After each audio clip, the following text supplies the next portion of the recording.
just for the fact I want to try this microphone here and see if it cuts out. I watched one of the videos this morning and it went for about a minute 35, minute 40 seconds, and it cut out the sound. And I was like, oh, I wonder why it did that, because when I'm coming in here, it says that everything's fine. And at the moment, there's still no one here yet. I won't run this onto the channel, but I just wanted to sort of like wait for someone to come on and just see how long we have until the microphone cuts out.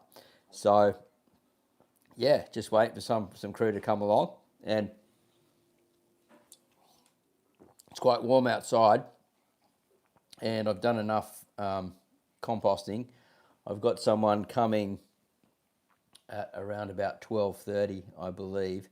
So just waiting for some people to come on and see if we have sound, and to check, because this morning the video was going and it went for about a minute 45 seconds and we had sound. It was unreal. We're talking off the distance. It was a bit light, but it was okay. And then a minute 45, bang, it just cut off. And it doesn't warn me on my phone because I'm just sort of using a little microphone set up with a wireless thing here.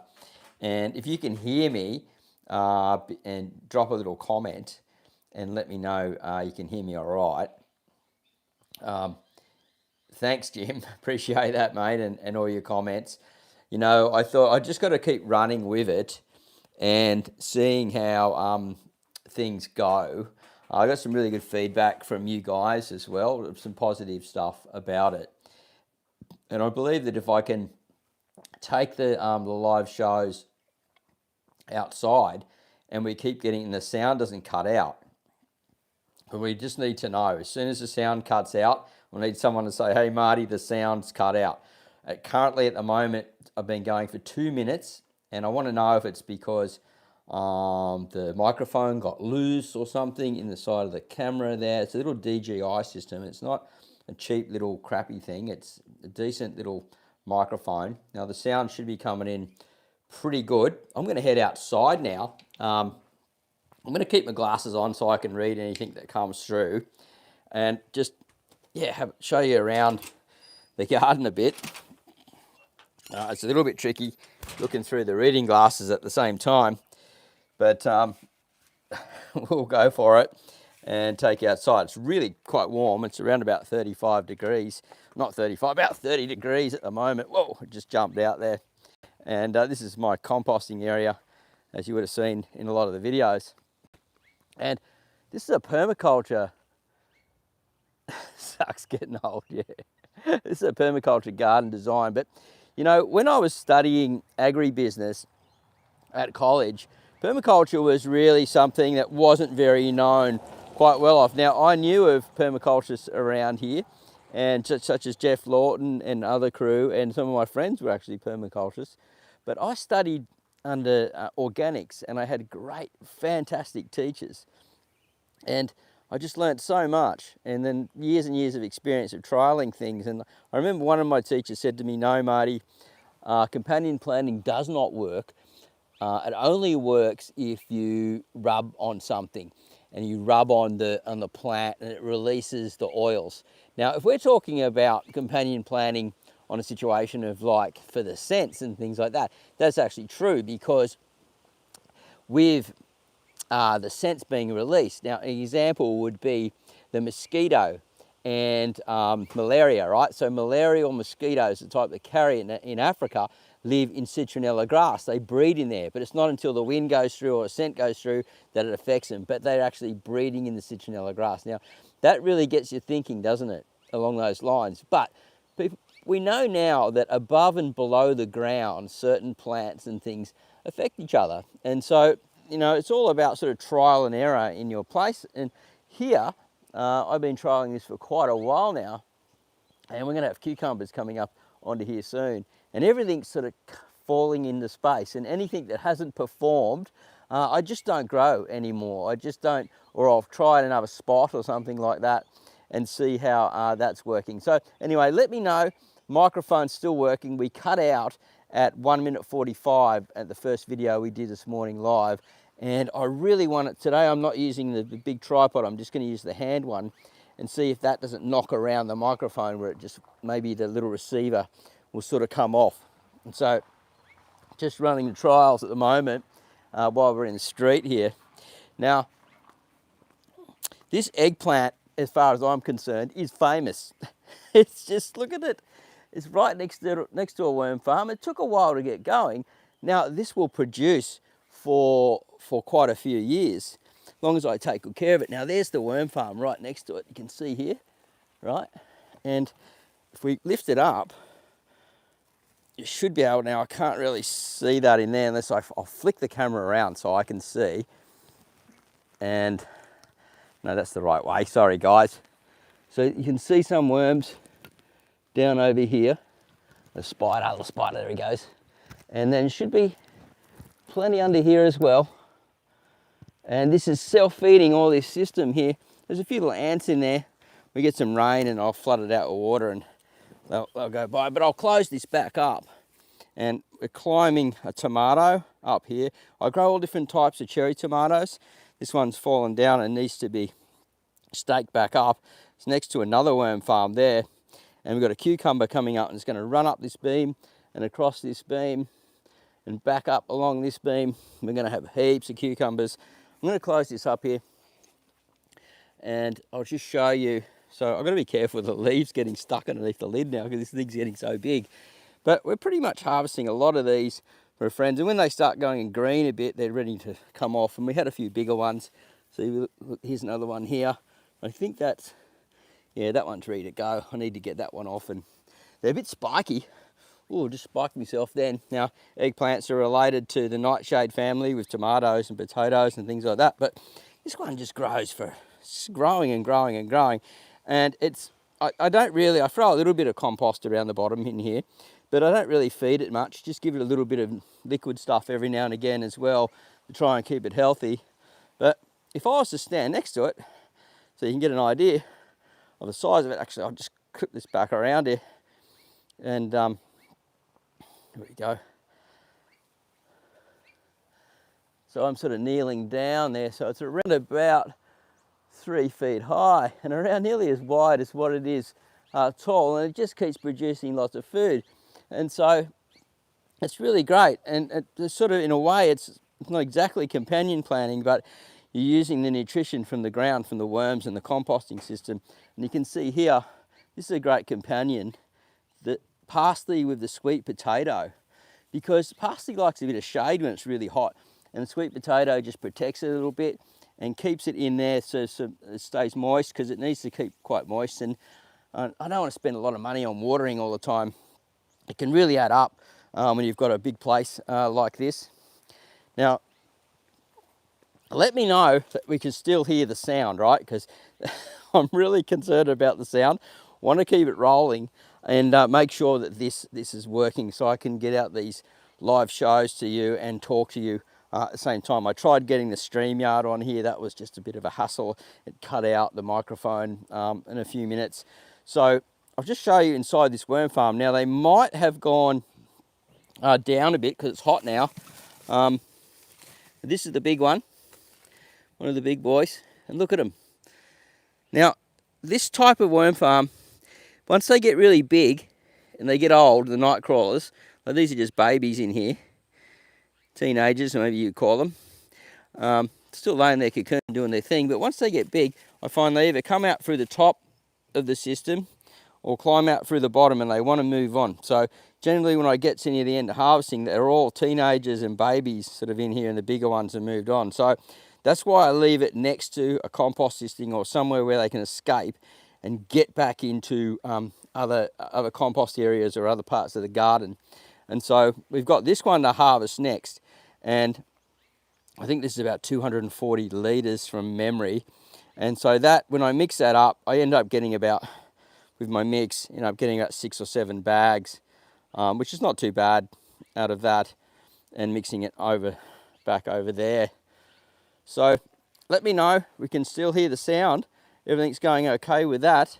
And we'll head out to the backyard now, and I'm quite enjoying this process. of this moving through the garden here like this. The problem, like I've been filming for a very long time, right? 13 years Marty's Garden's been running for, and we used to have to use big handy cams, and then, you know, the small cameras come out, we had to change lenses and everything because you couldn't look at small things. And so I've got all these, all this stuff, but it's so much easier just using, and it's much more simple just using the mobile phone with a little one of these connectors, as long as everything keeps on working. And they're almost like obsolete unless I want to take really good photos with the other cameras. So I'll just switch around now. I'm getting used to doing this. So the bale garden here. I want to show you something really interesting now. There's a bird, big bird, an ibis. It's coming in here, squashing all my plants, and he keeps stepping on all the little baby seedlings in here, and so nothing's had a chance to get through. But he doesn't go underneath this basil. Now, this basil was here all winter, which is really amazing. Because the garden's raised up, it stays warm and the soil doesn't cool down, and it's breaking down naturally on site because it's a composting system. The basil grew right through the winter. And then underneath, I've been throwing seed, and guess what? The bird didn't step on it. And so all this new, there's basil and bok choy coming up underneath there. So a whole new crop of plants. And I saved this because I put a stick here because he keeps on stepping on these, the naughty thing. But we've got these ones here, these tomatoes, these cherry tomatoes. Now these are called Tommy Toes. Super prolific, really hardy, good tasting cherry tomato. They'll grow, that thing grows huge, and it'll grow right up this whole beam here and across the side like that.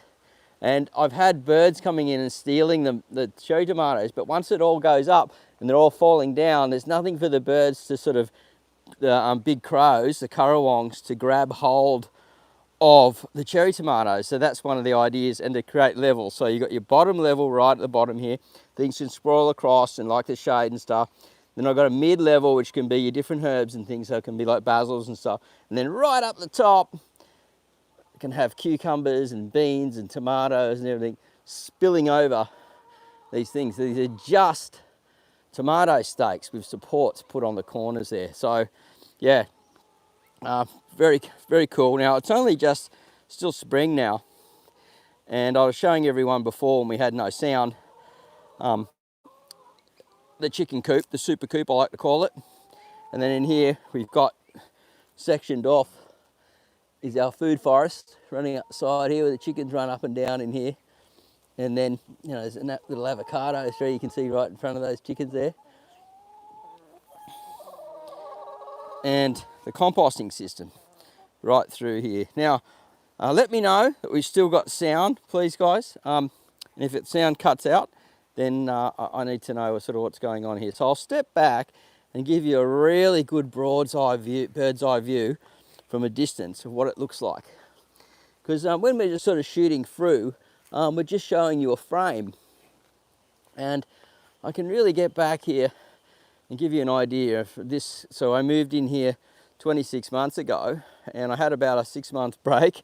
Summer I don't do too much, it just gets too hot, so it's more spring, autumn, winter, stuff like that. Summer I'm not out here as much, but we are growing summer crops, tropical crops to eat. I just don't like to get out here too much in the daytime. So we've got this. Now if you've been watching my show, you know this guy was looking absolutely terrible. And one of the things with these types of plants is they get what they call chlorosis when it's cold, and you'll get like a yellowing, veiny leaf sort of thing, and people think, oh, my plants have had it, my plants have had it. It's not that. It's actually that because the ground is too cold and the plant can't uptake the minerals, the iron and stuff that it needs to get it into the leaf through the sap. But once things warm up, look at how beautiful these leaves are now. All those chlorosis leaves that have got the yellowing have all gone, the veined one, and it's producing fruit now. And it's in its 2nd year, and I'm really, really stoked to have this guy going. He's called a chili firecracker, and I think it's related to the jalapenos, sort of like a cross of one of those. But there's lots of little buds coming up. Pretty happy because I've never really been a big sort of capsicum chili sort of grower, but I'm getting more into it and growing some Thai chilies this year as well, called the Long Karen, which I got from a Thai person actually. And my daughter's half Thai. I spent nearly 5 years in Thailand living there. I looked at farms. I was mostly teaching surfing from the surf school when I was there. So if we come around through, we picked about 5 eggs this morning. Yesterday we got 7. This is the roosting area. And if you watched, we had no sound this morning. We had a couple of girls in the boxes there this morning laying eggs. And then around over the other side we can see the poles. We're building a new coop, so a new roosting area, and then a new area where they can come in and out. So what I'm doing is these are just built out of tomato stakes and a double layer of bird netting, a very strong one. And we don't have any really bad predators here. We've got an electric fence around 1/3 of the garden, and then most of it's fenced off very well, so people can't get in. But I've made a way so the next part was to let the chickens into the food forest so they can work in here and get live food and things like that. So I think we should still have sound now. No one said anything. Can't believe the last one cut out. What bad luck that was, huh? So I'm just going to turn it around now. And you can see here, this is actually a guava tree. Now the guava tree did really well and then it performed quite bad. So I cut it right back and we've got new shoots coming out here. But I've allowed this passion fruit to grow all over it. And it's got flowers on here, so you can see here. And it's a really good spot. The chickens love to hang under here and keep nice and cool. And they're pretty happy to be under there. And then they just sort of move around this area, doing what chickens do best. Scratch around, get some live food, things like that. So at the back here you can see we've put the poles up. We've got quite a big roosting area coming up, and there'll be a nesting area coming off. We've got tin roof and everything ready to go here. So there's our roofing and everything. Now I'm not the best builder. I can grow stuff, but building, it's not really my forte, but I got a fair idea what I'm doing, so we'll see how it goes. If Jim was here, I'm sure he would have had it up in a day, my friend. You know what I'm talking to there, mate. And yeah, we'll keep moving through. And I'm pretty sure we've still got sound because, yeah, there's sound here.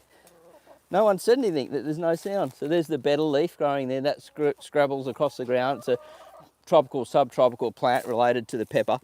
The leaves are edible for wraps, salads, and for cooking. And then it sort of runs up the side. We've got some Australian natives, such as the lemon myrtle, which produces a beautiful citrus smell, like a lemony lime sort of thing. Subtropical to tropical tree, and people make a lot of soaps, and they use it as a replacement for kaffir lime for cooking and for fish and stuff like that. I do have a kaffir lime itself. Hello girls, still here, are you? Following me around. And yeah, that's getting quite big now. And so very happy with that. And you can pick that and dry it and make a spice from it as well. The papaya are just starting to come on now. It's getting warmer. We've got a nice big macadamia tree. That's a H2. Now it's going to take years for it gets nuts on it, but the nuts are the ones that you can use for the grafting. So I could possibly turn that into a cash crop. There's really good money in selling the seedlings or grafting those type of things. But, you know, who knows? Maybe I'm just dreaming we won't get there, or we will. We'll see when the time comes. And when we get there, whether we want to make the trees or not. I'm not really much of a grafter, but I'm sure I'd have a good go at it. And the avocado tree got hammered by grasshoppers last season because we had a ton of rain. All the nitrogen was coming up through here and they were just decimating this. But these girls will not let any grasshoppers on my tree, will you, mate? You'll eat a few leaves. You can see here they've chopped a bit, but as it gets tore up, look at the spider. Get him! Oh, he nearly got him. Get him! Get him! Get him! See, they're going to get it. Or any little problems on here, they're going to get it. And so we give it a bit of a shake. Is there any more? Any grasshoppers? So don't worry about grasshoppers. Now I'm growing betel leaf all along the sides here as well, and that'll eventually spread all through here. Sweet potato in the back corner over there, and as we move through, I've got this sort of fenced off. We'll get some black stuff there to make it look better and start cleaning it up. little frangipani tree starting to grow there. It's got purple flowers, really pretty. And, you know, we've got some gingers and different things. So we've got to plant gingers and turmeric and different stuff like that down here, down below, because that's nearly ready to go. We've got enough sort of splattered tree cover now to do that, and just cover it over. You're getting ready to squash down, are you? Getting ready to squash down? Which one are you? Are you? Where's Red? Red's the one that always follows me around. Hello. That's pretty. Brownie. They're basically named by the colours of the little things they got around their feet. And that one's adobo. Adobo is like the famous chicken meal that they eat in the Philippines. It's made out of soy sauce and vinegar. So you go through here, sort of like just a corner from this fencing this all off, so it's all fenced off. I'm trying to fill the holes so they don't get through. And they're all pecking at my shorts. Why would you do that? Now, can we still hear? Look, last time they did that actually through my back, it actually hurt a bit. Hello, hello. I know you're not hungry because you got so much feed there, and bananas sort of at the back here as well. Now I've been told that they'll eat the little babies. They haven't attacked this one yet. We want to use the leaves for different things, feeding, and apparently they can eat the trunk as well. So we've got small ones coming through. We can just put them and chop it up for the feed. And they love these papayas when they start rotting down a bit. That's one of their favourite foods. And so, yeah, this is the space. We just walked right around the back of the, sort of around the side, the food forest. And, you know, it's still got a way to go yet. Like, we're going to have some pretty nasty, pretty big trees. I was going to say nasty trees. Have some pretty big trees in here eventually with the lemon myrtle and the maca and stuff like that, and the avo, and a few more over time. Now, we've got moringa. We've also got other stuff such as mulberry. We've got lots of different varieties of tomatoes. You can see here, there's like a whole lot. That's all betel leaf all through there underneath that avocado. Avocado is not doing so good. It should be as big as my citrus trees now, so I'm not happy about that. But that's just the way it is sometimes. Not everything works out. Like, it should be as big as maybe this one here, which is around about 6 feet high now.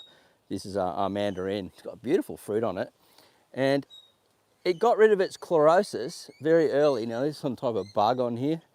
Not sure what that is exactly. It's not a stink bug. Seen them a lot around. I don't think it pierces into anything. I'm not too bothered. I can just shake that down. The chickens will eat that in a second. And so what I do is I mound around the bottom of my fruit trees, and I make sure that I don't go up too close to the graft. And what that does is in winter, the sun's low and it warms it up down below, so it can still take up the nutrients. A lot of citrus trees go yellow and get that chlorosis in the wintertime, and people start throwing on all of these amendments to try and save it, but it's just as the ground's cold, it can't uptake it. But when you build a mound and come out, it keeps it warm because it's breaking down at the same time, it's draining really well, and it's also allowing this to warm up and keep those roots warmer earlier and longer in the season, so less chance of sort of dieback and chlorosis on your fruit trees and things like that. So there's the composting area. Now this is coming out really much better than expected. I'm really, really stoked with that. So anyway, look, what I'm going to do is I'm going to head inside, get out of the sun, and have a chat with you guys. Pretty sure we've still got sound because no one said anything. I need a drink of water. Whew, it's warm out there. We'll head in and have a bit of a yarn. My missus just messaged me, asked me if I've eaten lunch. She doesn't know that I'm filming right now, but God bless her. Worried about me. She's off visiting friends. And we're in here inside at the moment. I'm just going to grab some water, get something to drink. Very thirsty. And have a yarn with you guys. And you can ask me any questions at all that you want to ask whatsoever. Glad to help. Just got to fill up my water. Got some nice filtered water because so much fluoride and chlorine in our water here at Mullumbimby. It's terrible stuff. You can taste it if you don't get used to it. And I like to drink some nice filtered water. So my guess is the sound, it all came through, all okay.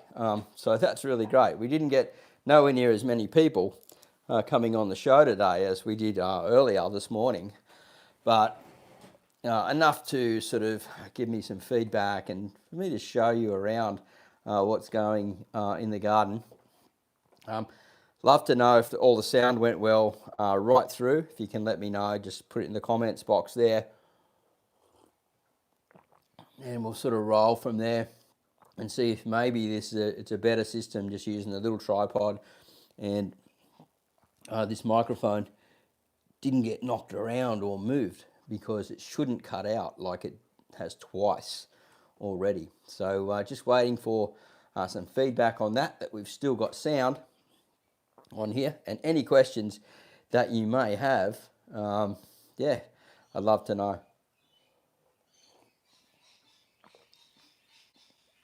I'd love to know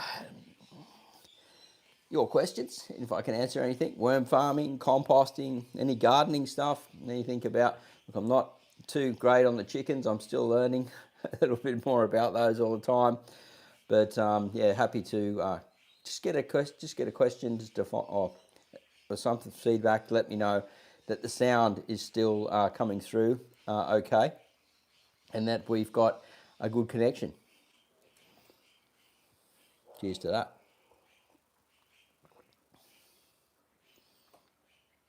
All right. Looks like we've lost a lot of the crew in here. Still got 7 people watching, had 6 thumbs up. Maybe you don't have the option to make a comment. If you can still hear me, you don't have the option to make a comment, just do another thumbs up there. If I get a couple more thumbs up, I've got 6 already. Maybe you've already done the 6 or whatever. If I get one more, I'll know that everything's sort of working okay. It says that it's working okay here on my end, but it said that before this morning as I took you around the big super tour in the garden. Anyway, live again, lunchtime. The sound is great. Hey, Aaron, yeah, just testing out the sound. Want to make sure everything's okay. We walked around. It's too hot outside to keep on doing stuff, but the sound, I think it was cutting out. It cut out. I did another trial on StreamYard to see if I could do it with that. And then I did something on the phone with that. I didn't like it. Something cut out again. So, but this one seems to be working right through, which is really great. So stoked about that, man. So thanks for letting me know. I'm going to sign out now, and I've got someone coming in about 15 minutes to pick up some compost. So, yeah, have a great day, everyone. And we'll see you through the week. I might do a couple of more live shows, and I've got some video content for you coming up to do with permaculture, organics, and growing food at home. And yeah, have a great day. Bye for now. Got to remember how to get out of this thing all the time. There we go. It says end. See you, dude.